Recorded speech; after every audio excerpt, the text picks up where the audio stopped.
سرکار دو عالم صلی اللہ علیہ وسلم نے چادر لہرائی، چھوٹے بڑے امیر غریب سارے دوڑے آئے، ایک دوسرے کو آوازیں دی، جلدی آؤ آج محمد چادر ہلا رہا ہے صلی اللہ علیہ وسلم۔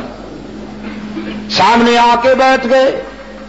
سرکار دو عالم صلی اللہ علیہ وسلم نے اپنی نبوت کا اور اپنی رسالت کا پیغام دینے سے پہلے ان کے دل و دماغ پہ دستک دیتے ہوئے فرمایا لبثت فیکم عمرا، میں نے تمہارے اندر 40 سال گزارے، هل وجدتمونی صادقا او کاذبا، بتاؤ تم نے مجھے ان 40 سالوں کے عرصہ میں سچا پایا ہے یا اس کے برعکس، هل وجدتمونی صادقا او کاذبا، بتاؤ نا تم نے مجھے کیا پایا۔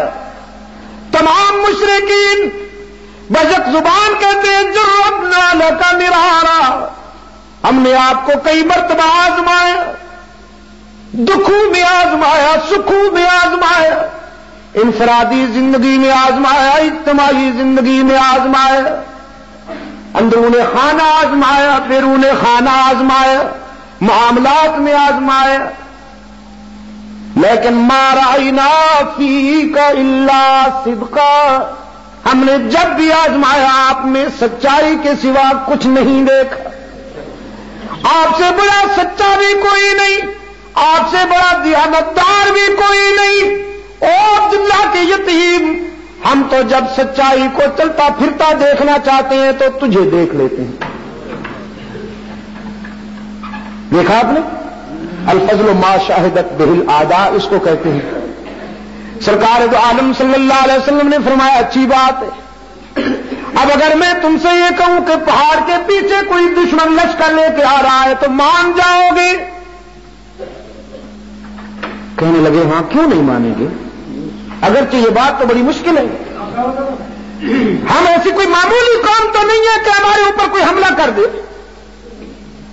ہم بڑے مضبوط قوم ہیں، بڑی مستحکم قوم ہیں، کوئی ہم پہ حملہ نہیں کر سکتا، لیکن اگر آپ کہیں گے تو ماننا پڑے گا، اس لیے کہ یہ زبان ایسی ہے کہ اس سے سچ کے سوا کبھی کچھ سنا ہی نہیں، اس سے کبھی سچ کے سوا کبھی کچھ سنا ہی نہیں، ماننا پڑے گا۔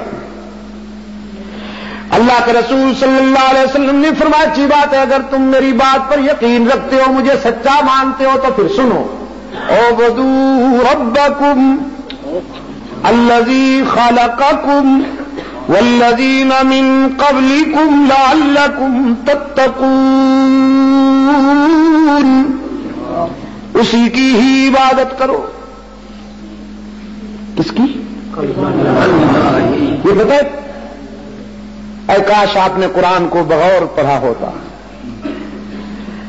ہاں، قرآن کو اچھے اچھے غلاف پہنانے والوں، صبح سویرے کچہری جھوٹ بولنے کے لیے جانے سے پہلے قرآن کو سینے سے لگانے والوں، قرآن کی قسمیں کھانے والوں، کبھی اس کتاب زندہ سے پوچھو تو صحیح کہ تیری روداد کیا۔ بخدا جو نبی بھی آیا اپنی قوم کے ساتھ اس نے یہی کہا اعبدوا ربکم۔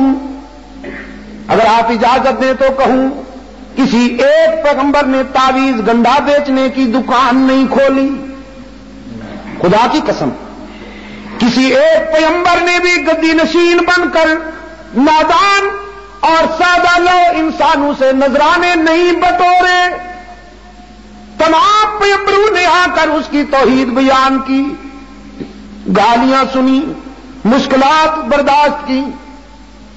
قرآن پاک نے بیان فرمایا وَلَقَدْ أَرْسَلْنَا نُوحًا إِلَىٰ قَوْمِهِ، ہم نے نوح کو ان کی قوم کی طرف اپنا نمائندہ بنا کے بھیجا۔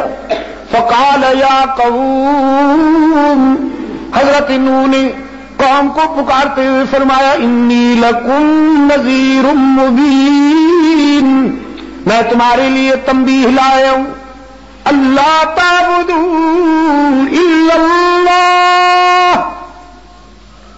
تنبیہ یہ کہ خدا کے سوا کسی کی عبادت نہ کرو، سر جھکانا ہو تو اسی کے آگے جھکاؤ، آنسو بہانی ہو تو اسی کے آگے بہاؤ، دامن پھیلانا ہو تو اسی کے آگے پھیلاؤ. مشکلات میں پکارنا ہو تو اسی کو پکارو, ہر جگہ موجود سمجھ کر اسی سے ڈرو. اللہ تعبدوا الا اللہ. وإلى مدين أخاهم شعيبا قال يا قوم اعبدوا الله ما لكم من إله غيره. ہم نے شعیب کو مدین کی طرف بھیجا, انہوں نے بھی آ کے اپنی قوم سے فرمایا اللہ کے سوا کسی کی عبادت. وإلى عاد أخاهم هودا, اور ہم نے عاد کی طرف ہود کو اپنا نمائندہ بنا کے بھیجا. فقال يا قوم اعبدوا الله ما لكم من إله غيره. حضرت ہود نے بھی اپنی قوم سے فرمایا اللہ کے سوا کسی کے سامنے سر نہ جھکاؤ, خدا کے سوا کسی کو مشکل کشا نہ سمجھو, اللہ کے سوا کسی کو ہر جگہ موجود نہ مانو. ویلا ثمود اخاہم صالحا, اور ہم نے قوم سمود کی طرف ان کا قومی بھائی صالح اپنا نمائندہ بنا کے بھیجا.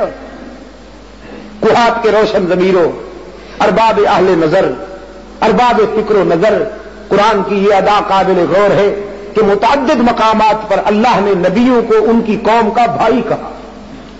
ویلا مدینہ اخاہم شعیبا ویلا عاد اخاہم ہودا ویلا ثمودا اخاہم صالحا, کہ ہم نے مدین کی طرف ان کا بھائی شعیب بھیجا, ہم نے عاد کی طرف ان کا بھائی ہود بھیجا, ہم نے ثمود کی طرف ان کا بھائی صالح بھیجا.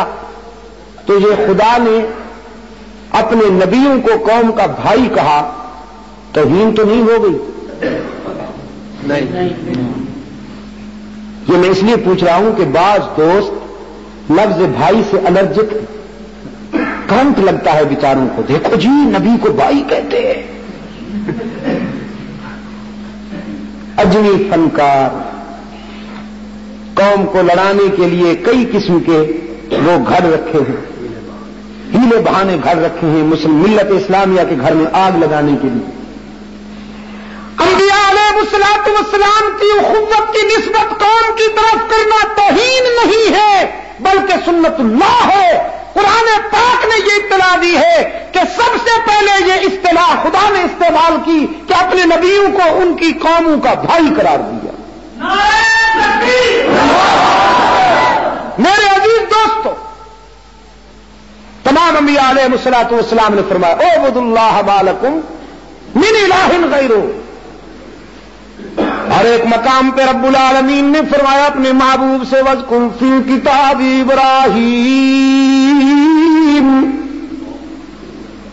میرے محبوب ذرا کبھی کبھی قرآن کے آئینے میں اپنے دادا ابراہیم کا نظریاتی حسن و جمال بھی دیکھ لیا کیجیے. وذکر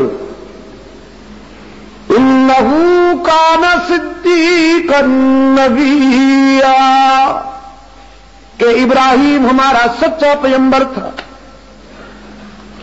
ہم نے ابراہیم کو اپنی دوستی کے لیے چن لیا, ابراہیم کو صراط مستقیم عطا کیا, ابراہیم کے سر پہ نبوت اور رسالت کا تاج رکھا. رب العالمین نے لطف و عطا کی کوئی کمی نہ کی, لطف و عطا میں حد کر دی, لیکن ابراہیم نے بھی